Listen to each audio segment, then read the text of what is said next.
with the cry of dereliction, and that their accounts were meant to offer a counterbalance to the sense one receives from Matthew's and Mark's Gospels.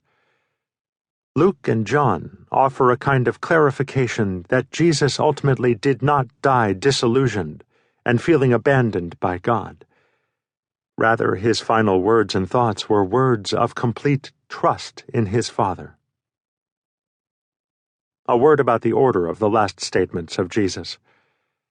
Because no one gospel includes more than 3 of the final 7 phrases Jesus spoke, we do not know the exact order in which Jesus spoke these words during the 6 hours on the cross. I have used in this book the traditional ordering of these statements.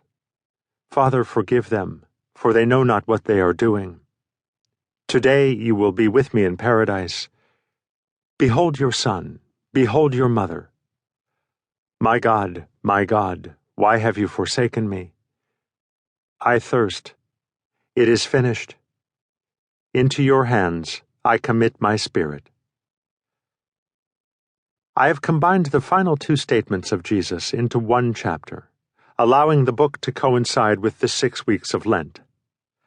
I have also included a postscript, the words after that, an Easter meditation on the words Jesus spoke following his resurrection, including what were truly the final words Jesus spoke while walking this earth. In this book, I've chosen to begin each chapter with a first-person narrative of someone who stood near the cross, hearing the particular statement of Jesus. My hope in doing so is to help you imagine yourself at the foot of the cross, and to help you see and hear what transpired there. These accounts are, of course, fictional, though they are imagined based upon the information we do have from the Gospels. It should be mentioned that in 24 Hours That Changed the World, I prepared video segments in which I took viewers to the Holy Land to visit the traditional sites where the final events of Jesus' life are said to have occurred. Available for this present volume is a small group discussion guide and DVD with videos not filmed in the Holy Land, but edited from sermons I preached on the final words, a series of sermons that served as the basis of this book. The videos are designed to promote discussion among book clubs, Bible study groups, and Sunday school classes. Let us join the crowd now and experience the final words from the cross. Chapter 1. Father, forgive them.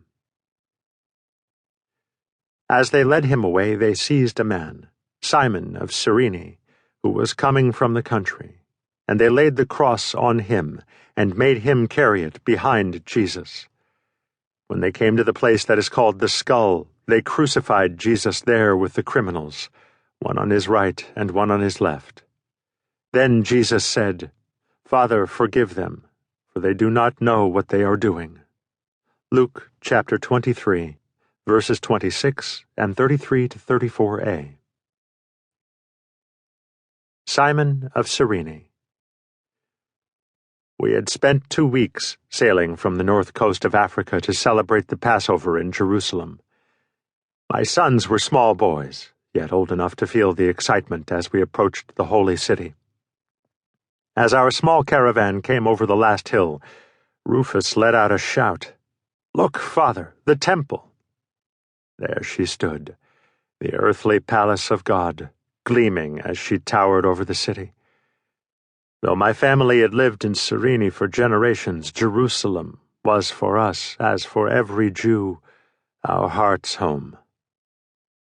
That night, we joined our cousins in Bethany for the Passover Seder that marked the beginning of the festival, sharing a meal and recalling God's salvation for our people. We ended that meal, as we did every year, praying for the coming of the Messiah. The next morning, Rufus, Alexander, and I left early to spend the day in Jerusalem, visiting the temple and then the festival taking place near the markets. As we approached the city, we saw what appeared to be a parade coming our way. But soon we could see that this was no parade.